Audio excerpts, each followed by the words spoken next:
Good morning, good afternoon, good evening, and welcome back to Third Culture Convos, the podcast where third culture kids sit back and talk about the world and all the beauty that unites us and all of the intricacies and uniqueness that gives us the tapestry of color that is our world. Tapestry of color, baby. All right. I'm joined Should I get my today. dictionary? Should I first get my dictionary? Yeah, I think we're gonna need some knowledge today. Welcome. I'm joined by Majid. What's up, buddy? What up, man? How you doing? I'm all right, man. I'm good. I'm feeling energized. Good, nice. Yeah. So I think we're gonna use this episode today to talk about. I mean, there's been a lot of things on my mind recently, and there is almost everything that I touch now, I think about in terms of the third culture experience and who is dealing with that experience. And in terms of when I'm meeting a phenomena, whether it be a film, whether it be a new technology, I meet it with the perspective and the headset of this new identity label, the third culture kid. And what makes this view unique to me? And how is this affecting how I'm seeing the thing? And trying to find where those patterns appear in my life in terms of seeing things. You're smiling. Yeah. What? Yeah. Do you see you know what I'm talking about? I see it. Yeah. I'm down. And I was watching, so one of the things I watched that I honestly was I binged. I had to keep watching, was this show on Netflix called Ancient Apocalypse. And now I don't know if you've heard of Graham Hancock. So I'll give you some context about this guy. So this is a documentary, and I'll say what the documentary is about in a second. But it was produced by a man called Graham Hancock. Graham Hancock has spent the last probably 30, 40 years with a theory of ancient history that has been ridiculed by the traditional standard archaeologists. And they think it's absolutely ridiculous. And there are a lot of criticisms that went his way. And so he wrote plenty of books. You can look him up about this. The origin, I think one of them's called The Origins of the Gods or something along those lines. But what his sort of big theory is that he posits is that there was a advanced human civilization that existed over 12,000 years ago. And he says, when he says advanced, he means it's as advanced, if not more advanced than us now, today. So that's what he means by advanced. And he says that a great global cataclysm destroyed this civilization in one swoop very quickly, and was such a hard knock that it literally knocked the memory of this civilization out of humanity and only left clues for those willing to see, right? Now, the cataclysm is, so his evidence, where does his evidence come from? Okay. Good. Yeah, these are all the questions. Yes, evidence. All right. Okay. So that's what you say. Wonderful. A bold claim. Yeah. Yes, these are bold claims. So his evidence is the idea that there are in the world you can find. Okay, the first thing is the evidence on the cataclysm. In every sort of religious culture, in every like old religion, there's a similar description of a major flood that destroys a advanced civilization and wipes them off the face of the earth because they exhibited too much pride. They thought they were gods. They were good. They raised their head above God, and so God came As usual. and smote them. And I remember this feeling, this belief, and having this belief when I was younger. When I heard, so I grew up in Saudi Arabia, so obviously it was a traditional Islamic country, traditional Islamic upbringing. And if you look at the Islamic story, there was Adam comes down to earth with Eve. They populate the earth. Then there's none of those time periods are put down. But then there's Idris, which was the second prophet that is mentioned in the Quran. And then there's the third prophet, which is Noah. And Noah's story takes off right after, like very close to Adam's story. As in it's the next one. And then there's 30 more prophets that like we discuss in chronological order: Joseph, Moses, yada yada yada. Jacob, yeah, Isaac, all the guys, like all like that you may or may not be familiar with. Yeah, all of them. But there's the Noah one and the Adam one. The ancient is a big one because Noah, there's a big flood, and of course Noah has to take it upon himself to save. Is commanded to preserve humanity. Be the prophet. Yes. Yeah. And so and you find that story, the flood story, everywhere. And so I've always been fascinated by the fact that flood story was everywhere. And I definitely wanted to believe, oh man, like that there must be something there. And so he says, yes, there is, because at the end of the last ice age, about 12,000 years ago, Big Katala says water goes up. So he says, why don't you see any of the evidence of these cultures? Like, why don't you see their old cities? Why can't you find, if it's like a whole like global civilization that existed, why can't you find them? He said, well, they would have lived on the shores, and like we live on the shores. And if the water goes up, it just drowns all the shores.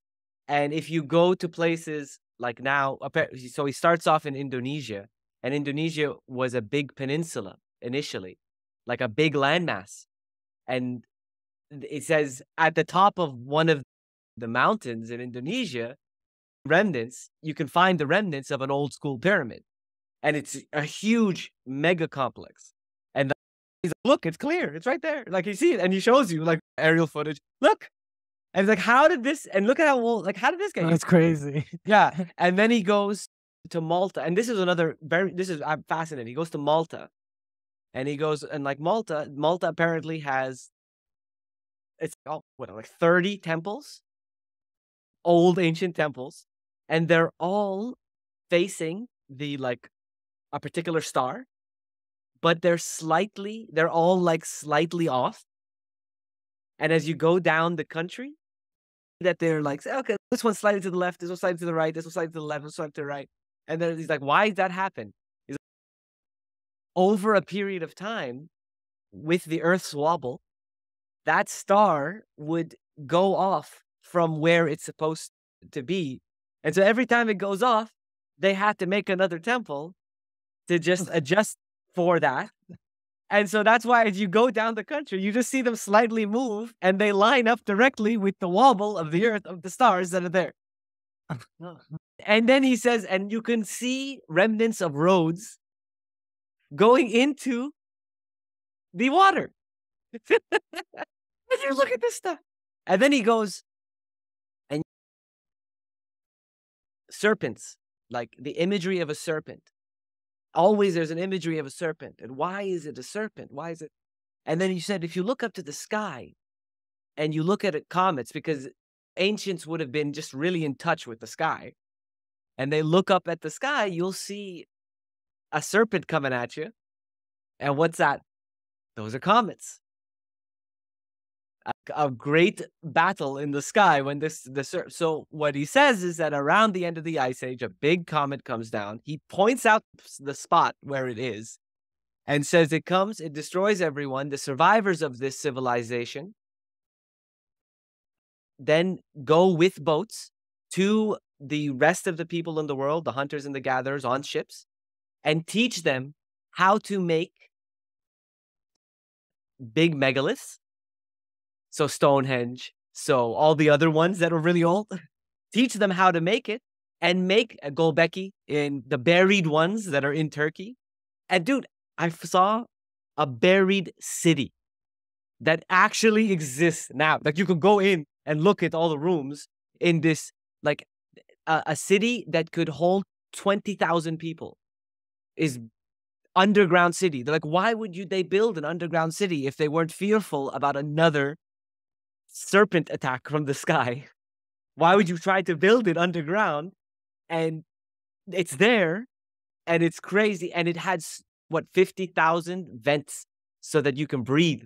And I'm talking like multi-layer, like 15 layers underneath the earth. A city to keep you safe. And so I see all this, and I think I'm fascinated by this. I think this is like unbelievable. I think it's so cool.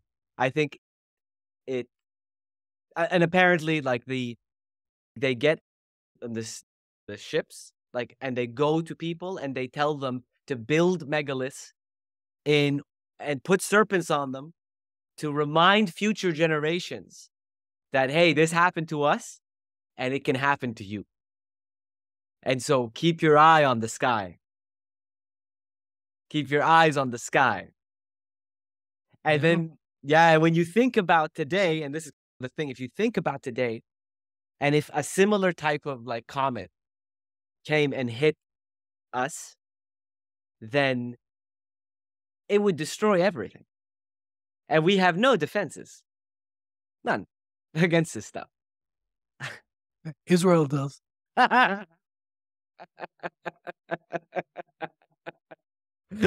Props. The Iron Dome. Yeah. There'll be what? And you know what's interesting? Which is the survivor thing, right? There's always a group. You just said there's always a couple of people, and then they'll go warn the others. And the story about the survivors, that's what's really funny. That's so funny. That's so funny. And even in the Islamic story, this is the coming, right? It comes, it's the end of time. And then they even say that the end of time happens there, right? Where everybody who's left is there, right? Oh, man. And so this is very exciting, like, in terms of, obviously I get really into it, but then I ask myself the question, like, why am I really into this? Other than my upbringing, but does my third cultureness play a role in wanting to believe a global civilization of third culture kids existed before, like, alongside hunter-gatherers, and was knocked out, and that there are lessons in there for, and I'm sure you have a lot of questions, and so that's what I've been thinking about. Good. Like, this is the podcast that also discussed and generally agreed that aliens exist. So I don't think, why should the ancient apocalypse be any different? Really, at that point, we're nitpicking, I feel. I'm down. I'm really down with the idea that there were these ancient wise people who did discover and create a utopia, and something just happened to it, and we're left with the remnants today, and we're still fighting over I don't even know what. Like, I'm down with the general idea, but you do have to approach it with skepticism, no? I totally think, yes, you should. But I think probably where I'm more in the lean towards the belief is because, like, literally, if you told this story or this narrative to a Muslim, he'll be like, yeah, so what's the news? What's the big deal? Obviously, that's what happened. We all know this. You just got to take like, no, you don't think they would strongly disagree because there's no creation part in this? You have an ancient that's continued. There's no creator and creation part here. I don't I think it omits creation. I don't think this sort of, let's say, archaeological story omits creation. It doesn't say where this civilization came from. It says that there were people that existed, And so for Muslims, this makes sense because in the story of Noah for Muslims, and I imagine the Abrahamic religions, and like that there were people like the floods that God sends in the story is to deal with the like prideful people. The hubris and arrogance of the people. Yes, Like I yes. think his wife was the chief, like pride, like Yeah, person. there was yeah. No, his wife couldn't come with them. There was a deal, there was something. And so when you say that to Muslims say like there was a great flood that just destroyed everybody. That's not a crazy thought, like for a Muslim, right? To be like, because yes, we like if you were a devout, believing Muslim, and you believe in the prophets and you believe in the stories of the prophets, even The if you believe, precedent is there.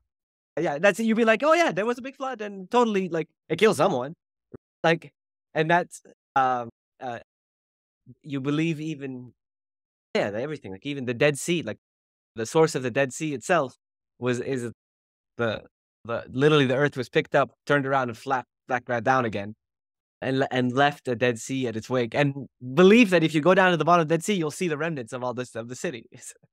So like this ancient apocalypse guy, he showed you guys some places and stuff. This same sort of thinking is fully there in the Muslim Islamic mainstream community of if you go to this stone in Yemen and this place in Yemen, you Yeah, will see the scorched things that you've never seen anywhere else in the world. And this is the comets that were sent. And if yeah, you go to X place, Azerbaijan, some random yeah, place, you'll see the big flies that you won't find anywhere else in the world. These are the locusts that were yeah, sent from Egypt. yeah. Like you'll get all of these kind of things in The mainstream Islam. the evidence, right? Like The you'll get evidence kind of.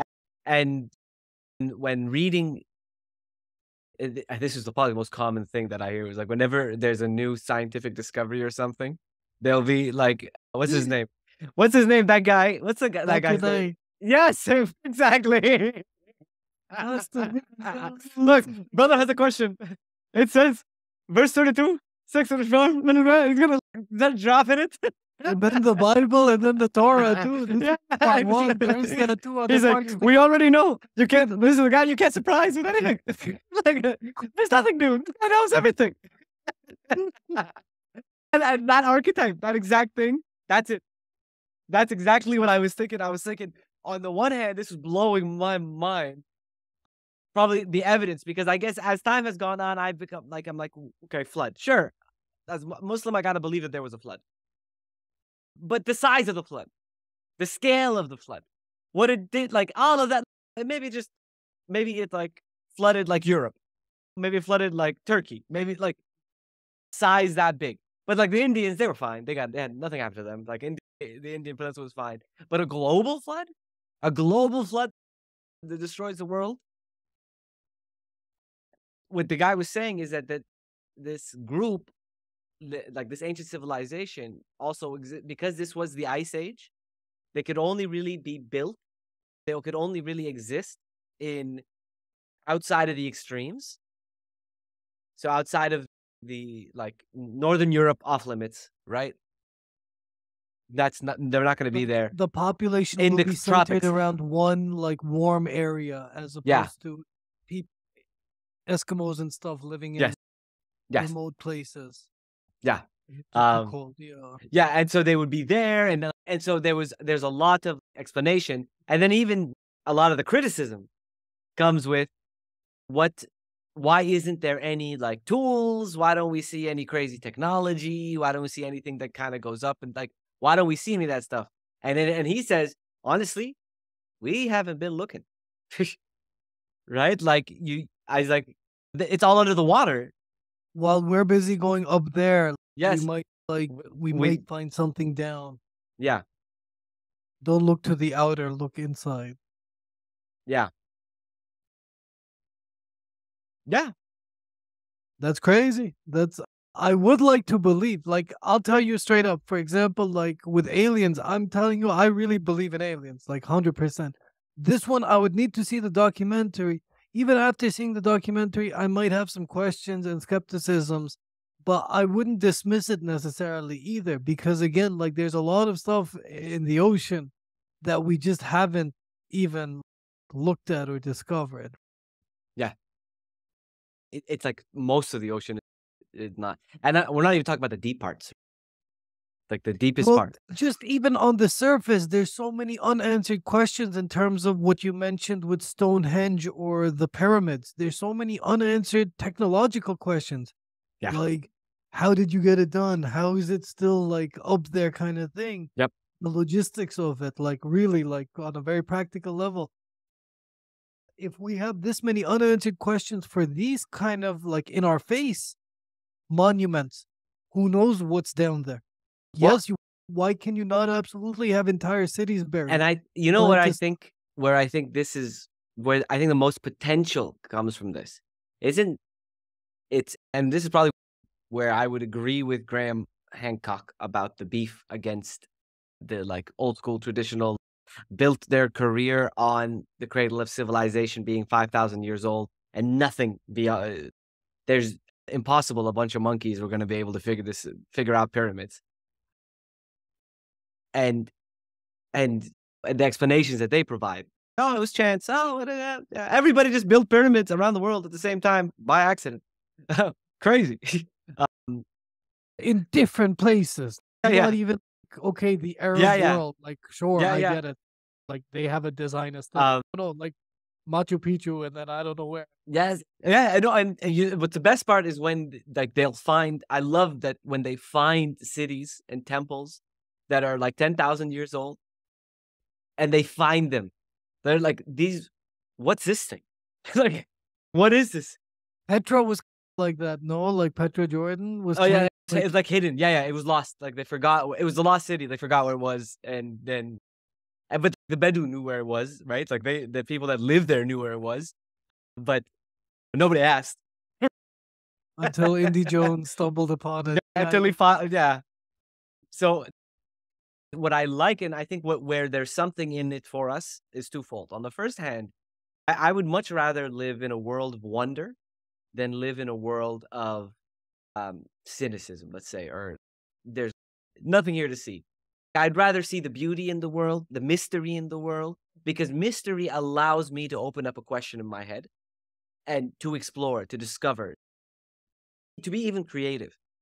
And that type of life is a privilege. Like that type of life is a privilege, right? Like you're awake, you're here, you're it. This is incredible. Be awake. It is wonderful. Stay awake. And then on the other hand, also on a more practical sense, if there was something in the world that united us all, in that sense, that our shared history, and even on a darker tone, like the biggest threat to humanity is comets falling from the sky. The reality of that, as hard as it is to process, that makes us all go, "Hey, Elon, listen, don't worry about this Twitter business. Get up there, man." Like we need a defense. We need a defense system. Somebody call Israel.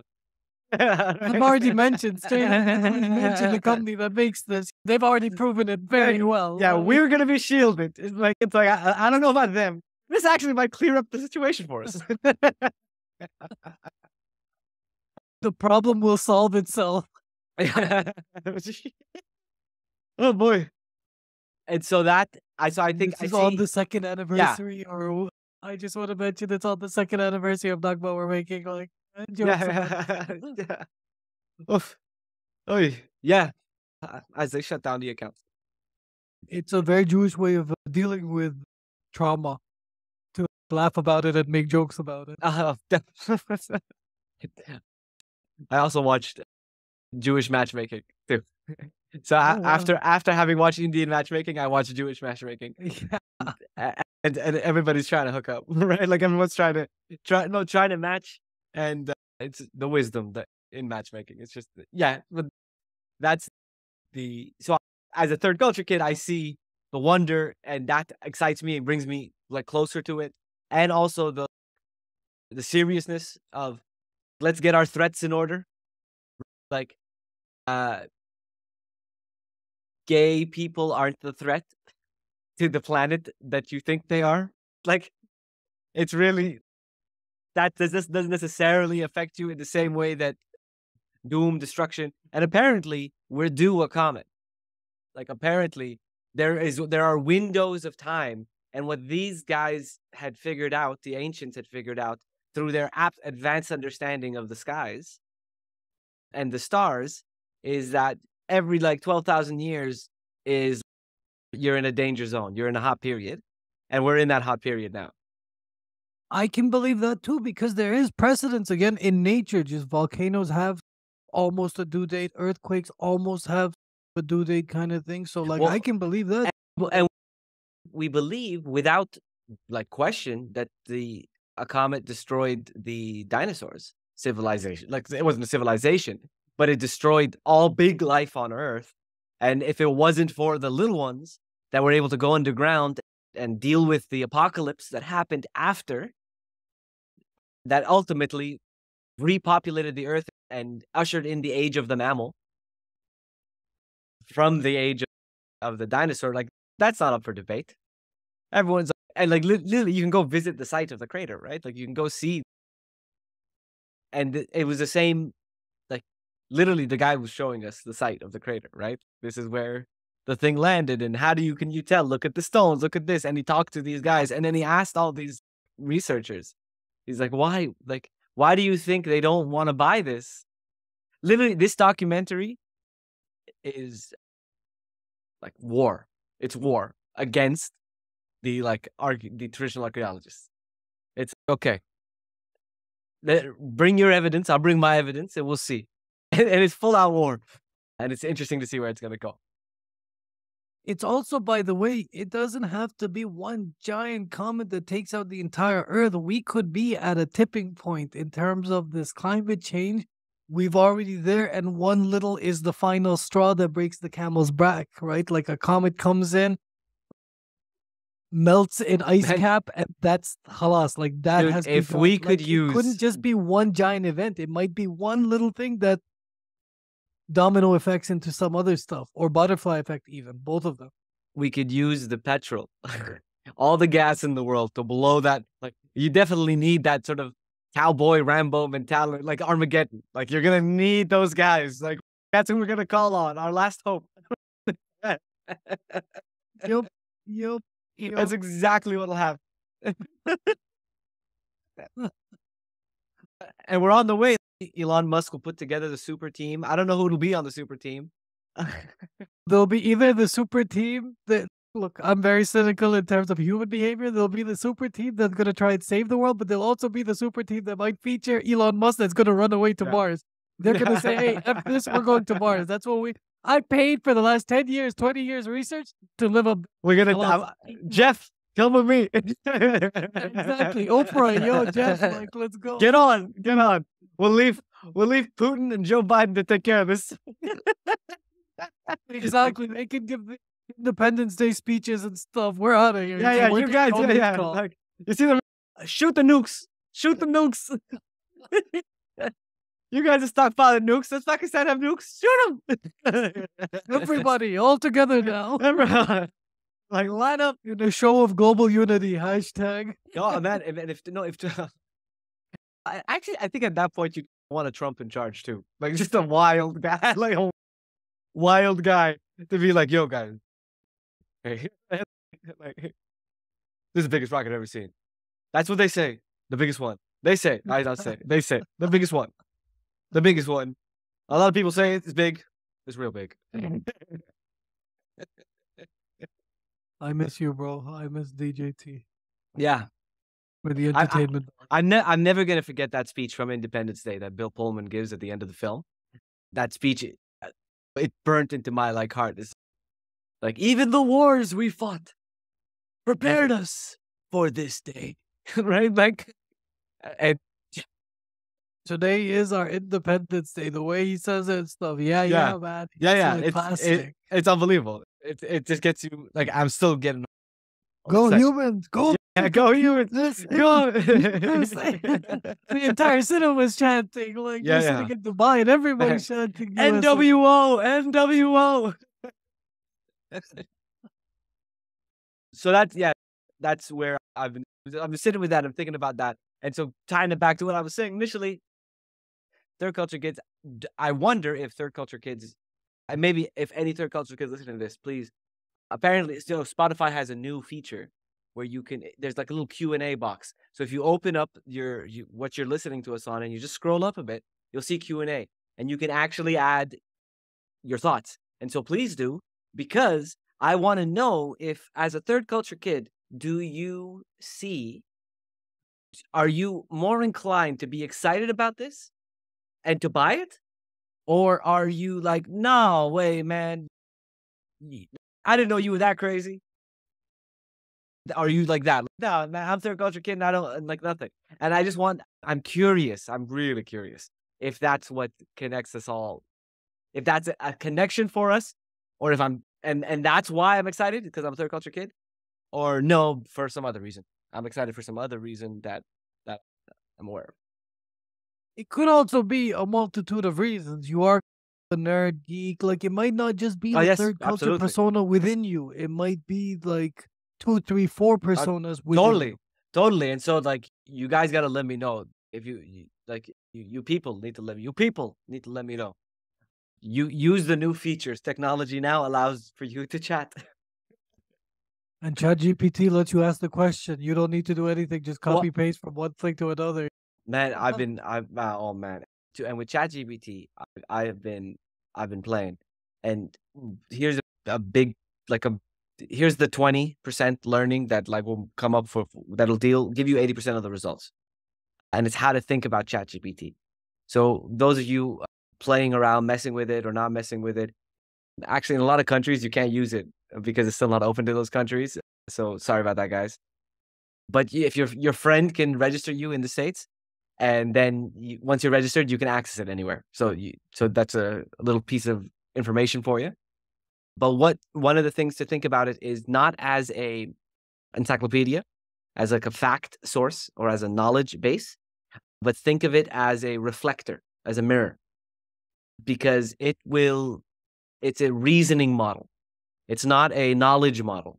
So yeah, it's a reasoning model. So when you have a conversation with it, you prompt it to help you learn a bit more about something that you are thinking about. So that back and forth opens up new avenues in your brain and even in ChatGPT's brain to reason out an idea, even as complex as you can be. And so if you think about it in that, it helps refine your ideas. And imagine having it as your backup, as your co-pilot, just helping prod, explore, and dissect ideas so that you can make better decisions. That judgment free. That's incredible. And aren't they releasing a new version of ChatGPT soon where it's going to be a little bit more browser search? Like they're trying to replace Google. Microsoft has that in Bing. It's already there, like a ChatGPT that's connected to the internet. So it's your internet buddy. And Microsoft does have that already. That's available, Microsoft Bing. And that's also incredible. It's also incredible. Like everything's incredible. Right now, I feel like Google has Bard, but they're behind on this one. They're pretty behind on this one. I think like I would say Microsoft ChatGPT are in the lead. Even maybe Apple. No, I don't hear much. Apple. I love Apple. Apple doesn't need to be first. Apple just needs to be better. And so Apple is definitely 100% quietly sitting and working on it. And they're going to release something that'll be like I trust that they will release something that's just going to be like Siri on steroids. Because there's a rumor they're working on an autonomous driving car as well to match Tesla. So they do have AI sort of technology. Yeah. And you can see when they patent things, right? Like And now I follow like AI news every week just to see, and every week we make a ridiculous jump every week, and so I can't imagine. I can't I can't imagine what the end of this year is gonna look like. It'll be absurd. It's absurd. Like January, there was no such thing as ChatGPT. January 1st, and now today, May 17th. I can't imagine being without it. Yeah, I feel you. I know what you mean. By December 31st, 2023 will be Terminator, like T1000 at least, or T1. Oh Maybe yeah, we're not T1000 yet, yeah. T1. It'll be But by it'll by February it'll be T500, and yeah. by mid-February it'll be T1000. Like the jumps you're talking about, like they're exponential leaps suddenly. And so I'm not afraid. I'm not afraid. What will happen? I'm not afraid. I'm just Yeah, I'm not embrace it. afraid. It's Yo, like I think it's a talking great about. mirror. I I miss think the social media both like that. I Nice heard someone dialogue. say it's a great mirror. It's the great mirror can that can unlock humanity. It can help you unlock your like why imagine having like a therapist in your ear that like one of the things like I want to live a more responsible life. And so then I come up to a decision and then I decide to do this. And then it says, you said you wanted to live a more responsible life. Here are the options that are in front of you. Which one of these sounds the most responsible to you? And then it asks me that question. And I have to go, oh, and this like a dream that everyone has their own personal AI, personal and private. So nobody has access to it but you. It's yours. It's feeding off everything that you see, do, or say. And so it's a mirror of you. It's you. And it helps you and prompts you and helps you be a better person. I think that's an ideal, like a lovely like thing. And as long as it stays personal and private and they don't like, and that's I think where we need our policy around this, right? Like this requires governance. This entire topic, let's cover it next week. Okay. AI, we haven't, AI and this is a governance. full, because there's so many, it's a tool, right? Yeah. And tool means any good, bad, the ugly, everything. Yeah, we'll talk about this. Full. Thank you so much. Thanks, guys, for joining us.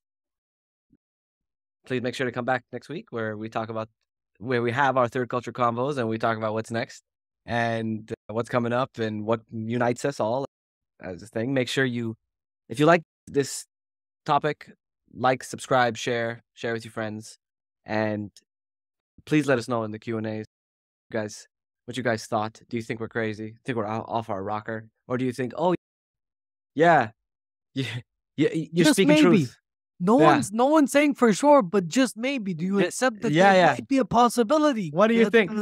What do you think? And why do you think that? What do you think and why do you think that? That'd be great. Thanks. I'll see you later, Majid. Cheers, you. Peace.